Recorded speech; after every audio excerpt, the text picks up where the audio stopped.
Menyampaikan terima kasih kepercayaan Gembala Sidang atau Pendeta Jemaat dan semua majelis kepada saya untuk ditugaskan mengambil bagian dalam pelayanan pada ibadah Minggu GKM Gloria di hari ini, tepatnya pagi tadi, ibadah pertama dan yang kedua saat ini. Tema yang dipersiapkan, digumuli oleh Pendeta Jemaat dan tim pastoral serta majelis, yakni memandang Yesus yang tersalib. Itulah tema khotbah pembahasan kita pada ibadah ini. Kita membacakan dua teks Alkitab, teks yang sama, Alkitab yang sama, tapi dalam dua bagian, PL dan PB. Yang pertama, kita membaca Yesaya pasal 53 ayat 3 sampai 5, demikian firman Tuhan. Ia dihina dan dihindari orang. Seorang penuh dengan kesengsaraan dan yang biasa menderita kesakitan. Ia sangat dihina sehingga orang menutup mukanya terhadap dia, dan bagi kita pun dia tidak masuk hitungan. Tetapi sesungguhnya penyakit kitalah yang ditanggungnya dan kesengsaraan kita yang dipikulnya. Padahal ya kita mengira dia kena tulah, dipukul dan ditindas Allah. Tetapi dia tertikam oleh karena pemberontakan kita. Kata pemberontakan ini sebenarnya arti sesungguhnya dosa. Dia tertikam oleh karena dosa kita. Dia diremukan oleh karena kejahatan kita. Ganjaran yang mendatangkan keselamatan bagi kita ditimpakan kepadanya, dan oleh bilur-bilurnya kita menjadi sembuh. Teks kedua, Matius pasal 27 ayat 32 sampai 44, demikian firman Tuhan, saya baca. Ketika mereka berjalan keluar kota, mereka berjumpa dengan seorang dari Kirene yang bernama Simeon. Orang itu mereka paksa untuk memikul salib Yesus. Maka sampailah mereka di suatu tempat yang bernama Golgota, artinya tempat tengkorak. Lalu mereka memberi dia minum anggur bercampur empedu. Setelah ia mengecapnya, ia tidak mau meminumnya. Sesudah menyelipkan dia, mereka membagi-bagi pakaian dengan membuang undi. Lalu mereka duduk di situ menjaga dia. Dan di atas kepalanya terpasang tulisan yang menyebut alasan mengapa ia dihukum. Inilah Yesus Kristus orang Yahudi. Bersama dengan dia disalibkan dua orang penyamun, seorang di sebelah kanan dan seorang di sebelah kirinya. Orang-orang yang lewat di sana menghujat dia dan sambil menggelengkan kepala. Mereka berkata, "Hei, engkau yang mau merubuhkan bait suci dan mau membangunnya kembali dalam 3 hari, selamatkanlah dirimu jika engkau anak Allah. Turunlah dari salib itu." Demikian juga imam-imam kepala bersama-sama ahli Taurat dan tua-tua mengolok-olokkan dia, dan mereka berkata, orang lain dia selamatkan, tetapi dirinya sendiri tidak dapat ia selamatkan. Ia raja orang Israel. Baiklah, ia turun dari salib itu dan kami akan percaya kepadanya. Ia menaruh harapannya kepada Allah. Baiklah, ia menyelamatkan dia, jikalau Allah berkenan kepadanya, karena ia telah berkata, Aku adalah anak Allah. Bahkan penyamun-penyamun yang disalibkan bersama-sama dengan dia mencelanya demikian juga. Amin. Terpujilah Kristus. Bapak Ibu yang dikasihi Tuhan, mengawali khotbah ini saya mengajak kita memikirkan apa yang disebut dengan pendahuluan. Berbagai sikap orang terhadap Kristus yang juga menjadi sikap orang terhadap gereja, menjadi sikap orang terhadap saudara saya. Dunia nggak tertarik pada kita. Tapi karena kita ditarik Kristus, maka dunia tidak hanya melihat Kristus, mereka juga dunia melihat kita yang melihat dia. Siapa saya, siapa saudara? Nggak tertarik. Tetapi waktu kita percaya Yesus, maka mata dunia melihat kita yang percaya pada Yesus. Karena itu dari pihak luar, apa pandangan orang di luar kekristenan, di luar iman Kristen terhadap Yesus yang disalibkan? Yesus yang terpaku di atas kayu salib. Apa pandangan orang di luar kekristenan? Mereka akan mengolok-olok seperti catatan Matius 27 tadi. Mengolok-olokkannya dan menganggap bahwa Yesus adalah tokoh yang lemah, tokoh agama yang lemah. Dan itu pun kelemahan Kristen kata mereka. Maka itu orang Kristen dipukul, dibakar gerejanya, nggak dibalas, lemah kali kau, kata orang Medan. Kita dipandang lemah, karena kita tidak membalas perbuatan dunia kepada kekristenan, seperti Yesus yang lemah, tak berdaya di kayu salib. Bahkan dianggap bodoh Orang Kristen itu bodoh. Sebodoh Tuhannya yang tak berdaya, terpaku di kayu salib. Tapi Rasul Paulus memberikan tanggapan dalam 1 Korintus pasal 1 ayat 18. Cara pikir Tuhan dengan cara pikir dunia berbeda total. Sebab pemberitaan tentang salib memang adalah kebodohan ya bagi mereka yang akan binasa. Mereka yang berkata Yesus itu lemah, gereja itu lemah, yaitu bagi mereka yang akan binasa. Tetapi bagi kita yang diselamatkan, pemberitaan tentang salib itu adalah kekuatan Allah. God's power. Itu kita sedang percaya kepada Allah yang tersalib, Yesus yang tersalib. Percaya pada kekuatan Allah. Bapak Ibu yang dikasih Tuhan, itulah pandangan dunia sampai sekarang. Dan akibat dunia memandang Yesus yang lemah berdampak pada kekristenan pada saudara saya yang dianggap lemah dan dilemah-lemahkan. Tetapi sesungguhnya kita memiliki kekuatan Allah. Lalu bagaimana dengan pihak dalam? Orang percaya atau orang Kristen dalam Christian community. Saya membuat klasifikasi, ada 4 sikap orang Kristen memandang Yesus yang tersalib. Saya tidak tahu apakah ada di antara Bapak Ibu yang terkategori pada klasifikasi salah satu item klasifikasi yang saya kemukakan ini. Yang pertama, Kristen rasional. Waktu melihat gambar Tuhan Yesus yang tersalib, biasa dia berpikir, ya tersalib. Itu kan di Yahudi, Romawi ya, karena hukuman waktu itu hukuman salib bagi orang Yahudi minoritas atau yang negara jaya. Oke, dia mulai menggunakan itu. Dan ada juga yang rasionalis, yang orang Kristen rasional, ya rasional belum tentu harus doktor, harus master, enggak. SD pun, dia tamat SD pun bisa rasional, ya kan? Itu kan bawaan, rasional itu kan bawaan. Nah, apalagi ditambah dengan ilmu-ilmu yang tidak tunduk pada Alkitab, maka semakin berkata, bingung kali aku nih, Bah. Saya ini bingung, Yesus kok Allah, kok mau mati di kayu salib? Itu kok bodoh banget ya. Tuhan kok Allah loh, kok mati di kayu salib? Kenapa mati di rumah sakit Siloam? Mikir, agak bercanda begitu. Yang kedua, tentulah Kristen rasionalis ini Kristen krisis. Yang kedua, Kristen solidaritas. Pertama kali digagas oleh Petrus.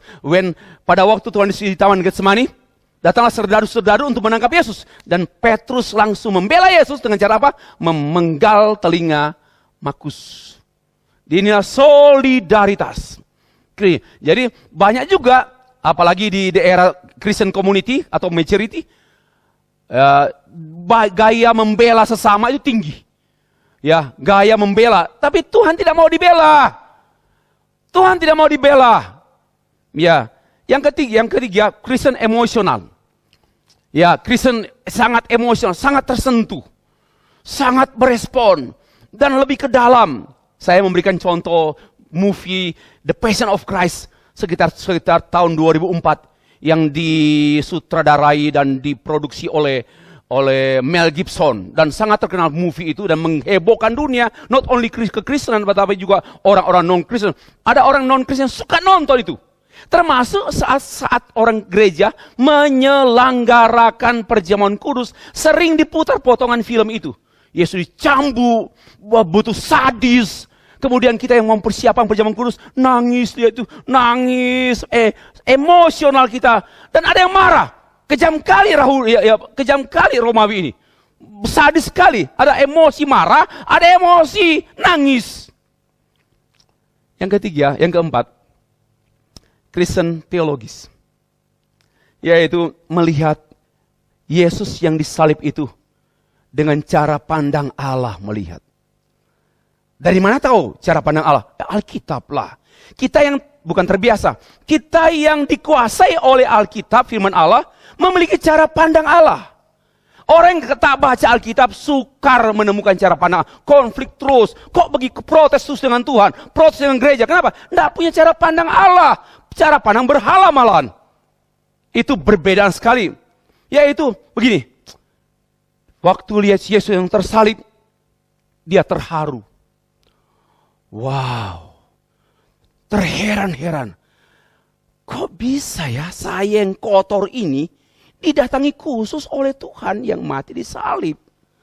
Kagum sekali. Terima kasih Tuhan, sangat bersyukur. Penuh hormat dalam ibadah. Dan menyembah Allah. Itulah Kristen teologis.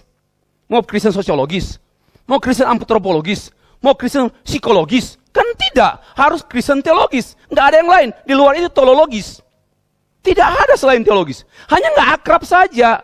Kami sudah bahas kemarin dengan para majelis tentang pentingnya teologi. Bagi saya di gereja ini, kata kunci mestinya teologi. Ya, dari Alkitab. Karena dari Alkitab dirumuskan, ini kan semua kalimat-kalimat teologis. Doa kita pun nyanyian kita teologis. Nggak ada yang lain. Nah, maka kita harus menjadi berpikir teologis. Ya, sarjana psikologi ya boleh berpikir psikologis, manajemen, apa saja. Tetapi itu lapisan kedua. Lapisan utama, berpikir teologis. What is the meaning of theology? Teologi adalah memahami kehendak Tuhan, mengalami kehendak Tuhan, mentaati kehendak Tuhan. That's the meaning of theology. Secara simple. Mari. Nah, kalau kita kehilangan apa yang namanya terharu, terheran, next maksud saya kagum, bersyukur, rasa hormat, ini bahaya krisis. Bahaya yang sangat serius kalau orang Kristen nggak ada lagi rasa terharu dengan Tuhan, nggak ada lagi terheran-heran dengan perbuatan Tuhan, bahkan nggak ada lagi kekaguman pada saat dengar khotbah biasa, lebih hebat. Pengajar-pengajar lain, iya betul, tetapi harus ingat kita sedang berhadapan dengan Tuhan. Adakah keterharuan, muncul rasa syukur, thank God, praise the Lord, and kita memberikan rasa hormat dalam gereja, dalam hidup pernikahan, dalam hidup pekerjaan kita tetap hormat pada Tuhan. Kenapa? Terus ingat kematian Yesus untukku. Masih tidak terasa haru. Yesus yang tersalib masih tidak membuat kita, ini yang saya sebutkan dengan perasaan rohani. Masih punya perasaan rohani kita, atau sudah kering biasa saja. Apabila kita tidak merasa apa-apa lagi dengan perkara-perkara rohani, kita sedang dalam bahaya kekeringan dan kematian. Ini menjelaskan kondisi yang sangat-sangat kalau kita tidak lagi merasa kagum dengan kebenaran firman Tuhan yang dikhotbahkan, memandang Yesus yang tersalib, dan kita biasa saja, udah biasa bertahun-tahun. Sama dengan Yudas. Tatkala Yudas menjual Tuhan Yesus dan dia menyaksikan penderitaan Tuhan Yesus. Ya, sejak awal sebenarnya Yudas tidak melihat Yesus sengsara. Sejak kelahiran Yesus kelahiran Yesus, kemudian Yesus yang diusir, dicelah. Ya, Yudas tidak merasa terharu. Yudas tidak merasa kagum. Yudas tidak merasa bersyukur. Yudas tidak merasa hormat. Biasa, maka dijual lah dia. Kekeringan. Bapak Ibu yang dikasihi dan mengasihi Tuhan, memandang Yesus yang tersalib dengan perasaan rohani. Perasaan rohani. Ini istilah baru. Istilah saya yang saya coba ungkapkan pada hari ini. Istilah perasaan rohani. Tentu juga manusia itu tidak hanya punya perasaan. Ada juga logika, kan ada berpikir, berperasaan, berpikir, berkehendak. Tapi secara khusus, kalau mungkin berpikir rohani, oke, kita tahu ilmu, kita tahu kejadian, keluaran sampai Wahyu, kita tahu Yesus mati, itu namanya berpikir rohani, kita tahu pemikiran, tetapi perlu diimbangi juga dengan berperasaan rohani. Tatkala memandang Yesus dengan pikiran rohani, lalu menyentuh perasaan rohani, yaitu rasa haru, rasa heran, kenapa terlambat, rasa heran, rasa kagum, rasa syukur, rasa hormat, kenapa menyembah dia. Inilah rasa memandang dengan rasa rohani, perasaan rohani. Ini bahaya besar kalau orang percaya, orang termasuk pendeta, banyak bicara, tapi nggak ada perasaan rohani lagi. Hanya kaya pengetahuan, tapi miskin sentuhan perasaan rohani dengan Tuhan. Memandang Yesus yang tersalib. Satu, memandang Yesus yang tersalib dengan rasa terharu. Hatiku sangat sedih, seperti mau mati rasanya. Itulah ungkapan Tuhan Yesus pada waktu dia berdoa di Taman Getsemani. Seperti yang ditulis oleh Matius pasal 26, oleh Matius dalam pasal 26 ayat 38 bagian A. Hatiku sangat sedih. Dalam terjemahan English Standard Version, my soul is very sorrowful, even to death. Jiwaku sangat-sangat sedih. Sedih banget itu.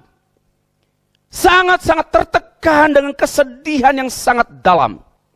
Jesus experienced di Taman Getsemani.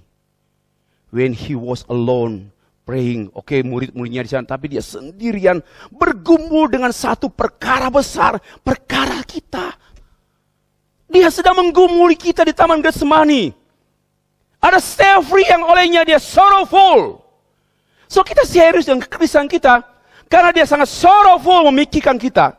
Dia maha tahu akan datang, ada Pak Yohanes, ada Pak apa. He redeemed them. He redeemed us. Dan mulai di taman. Dalam NIV, New International Version, my soul is over hell. Jiwaku itu ditutupi, diselimuti oleh satu kesedihan yang sangat dalam. Bahkan ada point of death, hampir mau mati, mau pusat titik kematian. Itulah. Ini diungkapkan oleh Tuhan Yesus Kristus pada waktu dia mulai memasuki yang namanya Via Dolorosa, jalan sengsara. Ada 14 poin jalan sengsara Tuhan Yesus Kristus atau station. Yaitu yang pertama, Yesus dijatuhi hukuman mati. Nggak cepat ya. Kemudian Yesus menerima salib, dia terima, dia tidak nolak. Dia terima ini, dia terima saudara. Dia terima saya, dia terima salib. Dia tidak tolak. Dia terima salib sama dengan dia terima saudara. Dan dia terima salib. Dan dia pikul salib itu. Kemudian Yesus jatuh ke tanah untuk pertama kali. Berat dan dia sudah dipukul-pukul. Yesus bertemu dengan ibunya yang sedang dalam duka yang dalam juga. Seorang ibu melihat anaknya yang didera seperti itu. Simon Kirene menolong Yesus memikul salib. Ada seorang wanita bernama Veronica melap wajah Yesus. Itu turn by turn. Lanjut. Yesus jatuh ke tanah untuk kedua kalinya. Yesus berbicara kepada anak-anak perempuan Yerusalem masa itu. Yesus jatuh untuk ketiga kalinya. Yesus ditelanjangi di muka umum untuk langkah-langkah penyaliban. Lalu Yesus dipakukan di kayu salib. Yesus mati di kayu salib dan tubuhnya diturunkan dari salib dan dibaringkan untuk dikuburkan. Ini satu Via Dolorosa, perjalanan sengsara Tuhan Yesus. Dia sengsaranya itu bukan sedetik saja, tapi perjalanan sepanjang. Even when he became human being pada peristiwa Natal yang kita rayakan. Sampai pada sengsara, sampai pada penguburan. Itu untuk saya, untuk saudara. Kekristenan kita itu bukan murahan. Sangat berharga.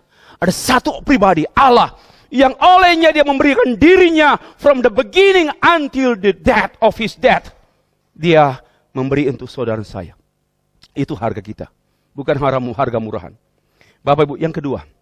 Memandang Yesus yang tersalib dengan rasa heran. Penderitaan Kristus dimulai memang pada waktu saya sebut tadi. Pada waktu dia menjadi manusia. Dan dia tinggal di antara manusia. Dan dia tinggal di antara manusia yang bengkok. Yang memusuhi dia, membenci dia. Kita pun seperti itu. Orang percaya berada di tengah-tengah orang yang tidak suka Yesus, nggak suka gereja, nggak suka kita. Tapi kita alami hal yang istimewa. Termasuk tinggal di antara murid-muridnya. Dia tahu si Yudas mengkhianati dia. Dia tahu Petrus yang akan menyangkal dia. Dia tahu. Tapi dia tetap tinggal. Dia tetap tinggal. Dan disinilah yang membuat kita rasa heran. Kok iso toh, bahasa orang Surabaya. Kok bisa Tuhan tahu dan kotornya dia masih mau gitu. Siapa saya? Dia tahu saya bengkok, dia tahu saya munafik, dia tahu saya orang yang tidak beres. Tapi dia mau menunggu kita. Dia mau datang pada kita. Di antaranya ada 2 salib, ada 2 orang yang di kiri kanan juga salib. Dia disamakan dengan pendosa kelas kakap, kelas besar, kelas berat, dan dihina di salib. Mari kita memandang Tuhan dengan keheranan kita. Tidak ada bahasa, tidak ada kasih seperti itu kecuali terheran-heran. Tidak ada kasih seperti kasih Tuhan, seperti kecuali kasih yang membuat kita terheran-heran. Yang ketiga, memandang Yesus yang tersalib dengan rasa kagum. Yesus Kristus datang kepada ciptaannya, kepada kepunyaannya, ditolak. Ciptaannya tidak kenal. Ciptaannya tidak kenal. Itu buta rohani. Dan dia tahu juga ciptaannya menolak dia. Penderitaan Tuhan Yesus Kristus, dia ditolak oleh orang-orang yang dia punya, yang diciptakan, yang dia tebus, yang dia selamatkan. Ini membuat kita wow. Bahkan dia ditolak dan dijual oleh murid-muridnya. Tetapi dia tidak menyangka dan dia tidak menghindari itu. Dia tetap datang, dia tetap untuk Petrus, untuk murid-murid. Dia tidak menolaknya. Dia tidak menolaknya. Wow, kagum. Mari kita memiliki perasaan rohani, kekaguman kepada Allah. Kita kering. Apalagi dorongan ke gereja, nggak ada dorongan. Kenapa? Kita kehilangan internal motivation. Dari firman Allah, internal, semuanya external motivation. Diundang pendeta, ayo diingatkan. External motivation, faktor eksternal. Kita semua itu kanak-kanak. Tapi kalau kita dewasa dan cinta Tuhan sungguh-sungguh, internal motivation. I attending the church, why? Because saya memiliki perasaan kagum kepada Tuhan. Rasa hormat dan seterusnya. Yang keempat, memandang Yesus yang tersalib dengan rasa syukur. Yesus dihina bukan karena ia hina, melainkan karena ia menjadikan dirinya hina. Ya, ia tidak dia menganggap dirinya berdosa, dia menjadikan dirinya dosa karena kita. Dia mengganti posisi kita. Dia menjadikan dirinya berdosa walaupun dia tidak berdosa. 2 Korintus pasal yang kelima ayat 1. Artinya dia mengambil tempat kita, posisi kita. Kita seharusnya yang mati dan binasa. Kita seharusnya yang diolok-olok. Kita seharusnya yang dihina-hina. But he replaced our place. Dia mengambil posisi kita. Dan dia memberi dirinya itu dihina. Karena kehinaan kita. Diolok-olok karena kita. Mari kita melihat ini dengan wow. Memandang Yesus yang tersalib, terpaku di kayu salib. Dengan rasa syukur. Orang yang bersyukur, orang yang memiliki perasaan rohani yang terus terjaga. Thank God, praise the Lord. Dalam segala hal melihat pekerjaan Tuhan, terima kasih, syukur. Jangan terus mengeluh. Orang yang terus mengeluh dengan gereja, dengan dirinya, dengan apa saja, komplain. Krisis orang itu. Krisis sekali. Tapi oke, apapun thank God, engkau sendiri. Yang kelima, memandang Yesus yang tersalib dengan sikap hormat. Yesus menggunakan jubah ungu, menaruh mahkota duri di kepalanya, dan sebatang bulu di tangannya. Apa artinya Matius pasal 27? Jubah ungu bukanlah jubah kebesaran. Jubah merah, jubah warna merah tua, itu jubah raja. Raja yang berani, raja yang pemenang, dan raja yang berkuasa. Tapi Yesus diolok-olok, dikasih jubah warna ungu. Apa? Jubah kekalahan, jubah kerendahan. Kamu raja yang kalah, kamu raja yang kasihan deh lo. Itu loh jubah ungu. Bapak Ibu, dipermainkan mahkota duri. Mahkota itu simbol kekuasaan seorang raja, simbol kemuliaan seorang raja. Tetapi mahkotanya mahkota berduri. Apa artinya? Kekuasaanmu membunuh dirimu sendiri, menusuk kepalamu sendiri. Itu penghinaan kepada Yesus. Kesempurnaan penghinaan kita pada Yesus ditanggung oleh Dia. Bapak Ibu yang dikasih Tuhan, Dia menghadiah. Kamu punya mahkota duri, kamu raja yang menghancurkan dirimu sendiri. Because you are very weak. Dan sebatang bulu.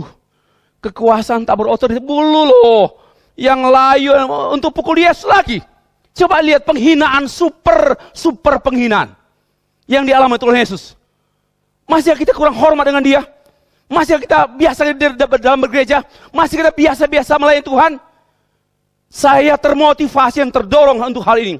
Karena hanya sekali hidup. Lagi pula saya sebentar lagi sudah 60 tahun. Saya mikir terlalu cepat hidup ini. Bapak Ibu yang mengasihi Tuhan. Bukan soal berapa lama kita hidup. Bukan soal berapa lama kita melayani Tuhan. Tapi seberapa berkualitas. Dan kualitas itu juga dijaga oleh adanya perasaan rohani, kagum dengan Tuhan.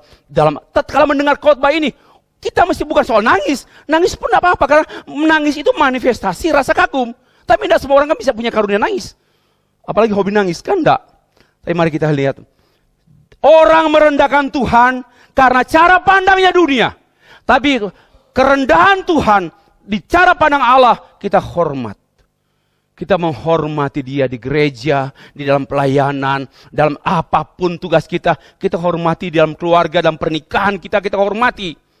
Kita hormati pernikahan, menghormati Tuhan, dan sebagainya. Mereka memberi dia minum anggur bercampur empedu. Tafsiran 2. Yang pertama, painkiller itu, ini dalam kitab Markus, diberikan anggur bercampur empedu, diduga untuk menghilangkan rasa sakit Tuhan Yesus. Derita Tuhan yang begitu painful, ya perlu painkiller. Painful perlu painkiller. Tapi Yesus tidak menolak, Yesus tidak meminumnya. Apa artinya? Kalau tafsirnya benar, artinya Yesus Kristus tidak menolak penderitaan. Dia tidak menolak penderitaan kita, yang seharusnya kita tanggung. Dia terima. Jangan dipercepat kematianku.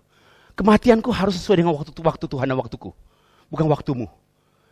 Ya. Atau yang kedua, bercampur empedu ini untuk minum dalam rangka mengolok-olok. Ya, minuman di saat drying, di saat kering, disalib, dan itu hausnya bukan main. Lalu dikasih minuman tapi nggak bisa diminum, itu diolok-olok. Memandang Yesus dengan penuh hormat. Yang diolok-olok, dihina fitnah, dihina-hina oleh dunia, disembah dan dihormati oleh orang percaya. Amin. Ini baru pertanyaan pertama kali. Amin. Terakhir, memandang Yesus yang tersalib dengan sikap menyembah dia. Mati, kenapa? Karena dia mati dengan sengaja. Dan dia mau mati. Dan dia tidak mencegah kematian itu. Dia kenapa? Itu God's penetapan Tuhan. Dan dia taat pada Bapaknya. Dan dia sendiri memberikan dirinya. Bapak Ibu, dia tidak dibunuh. Dia yang memberikan dirinya untuk mati. Anak manusia menyerahkan nyawanya menjadi tebusan bagi banyak orang. Jadi tidak ada kepahlawanan Romawi di sini. Gara-gara Romawi membunuh kita selamat. Bukan, tidak ada. Karena dia mau sendiri mati. Romawi hanya cara yang diizinkan Tuhan untuk terjadi kematian Yesus Kristus. Kenapa? Karena dia punya hidup dari dirinya sendiri. Dia hidupnya bukan dari orang lain. Hidupnya bukan dari Bapa, tapi dirinya sendiri. Because he is God. Dia memberi hidup bahkan pada semua orang. Kematian Yesus adalah kematian yang memang sesuai dengan kehendak Tuhan. So that's why He is God. So that's why we worship God. We worship Him. We worship Him. Itulah sikap-sikap yang perlu kita minta belas kasihan Tuhan. Please Lord, give me spiritual attitude, spiritual feeling. I will feel your presence, we will feel your preaching, your God's word, we feel it. Kami merasakannya Tuhan. We need it. Kami perlu Tuhan dalam perjalanan kehidupan kami yang kering. Dunia ini kering. Dunia memberikan kekeringan. Biarpun pengetahuan yang banyak, tapi kekeringan rohani. But so that's why we need it. Kita perlu. Akhirnya sebagai implikasi atau penutup, ada 3 hal. Yang pertama, apakah kita masih memiliki perasaan rohani sampai saat ini? Ataukah kita mulai kendor, mulai tidak bersemangat lagi ikut Tuhan, ikut ibadah lagi, sudah mulai berkurang waktu komitmen kita, dan kita juga sudah merasa kering. Apakah pada saat ini Tuhan berbicara because He loves you, so He reminds you untuk Lord open my heart, my mind, my life, untuk kembali merasakan perasaan rohani. Ada kekaguman kepada Allah. Ada keterheranan. Sampai berkata, wow, wonderful. Ada rasa syukur atas segala yang Tuhan buat. Ada rasa hormat dan menyembah Dia. Kalau tidak, kita dalam kekeringan. Yang kedua, penderitaan dan kesengsaraan dan kematian Tuhan Yesus Kristus membuat kita menjadi orang Kristen yang sangat serius. Sekali lagi, harga kita adalah harga Allah. Harga kita adalah harga Allah. So kita ini sangat berharga. Orang Kristen, orang percaya bukanlah orang murahan. Tak dapat dibayar oleh dunia ini. Dunia tak bisa menebus saya. Tidak bisa mengganti saya. Tapi harga saya adalah harga Allah, karena Allah mengganti saya. Bukan babi yang ganti saya. Bukan dewa yang mengganti saya. Bukan apapun orang hebat. Orang tua saya pun tak mampu mengganti saya. Tapi Allah mengganti saya. That's my value. My value. Nilai saya adalah nilai Allah. Jangan maka itu. Jangan sia-sia hidup. Jangan hidup mau sekedar hidup. Jangan sembarangan hidup. Dan jangan hanya diri sendiri. Dan jangan tanpa tujuan atau tujuan dunia sementara. Harus tujuan Tuhan. Itu poin yang kedua. Ini pun saya rindukan terjadi pada diriku. Dialami terus oleh saya. Yang ketiga, Bapak Ibu sekalian. Memandang Kristus yang tersalib. Membuat kita menjadi orang Kristen yang tetap kuat. Tidak gampang putus asa. Karena ada jaminan Tuhan berkata demikian dalam Ibrani pasal 12 ayat 3-4. Ingatlah selalu akan Dia. Remember, always remember Him. Atau pandanglah Dia. Di teks itu, pandanglah Dia. Yang tekun menanggung bantahan yang sehebat itu. Tidak ada penderitaan yang sehebat yang dialami oleh Tuhan Yesus Kristus. Karena sebenarnya kehebatan penderitaan itu dialami oleh kita. Tapi Dia mengambilnya. Khususnya dari pihak-pihak dunia yang membenci Dia. Supaya kamu jangan menjadi lemah dan putus asa. Pandang Dia terus. Jangan pandang Dia hanya dengan rasionalisme, solidaritas. Ayo, siapa yang bakal gereja? Kita kumpul semua, kita balas. Itu gaya setan. Kristen lemah secara lahiriah.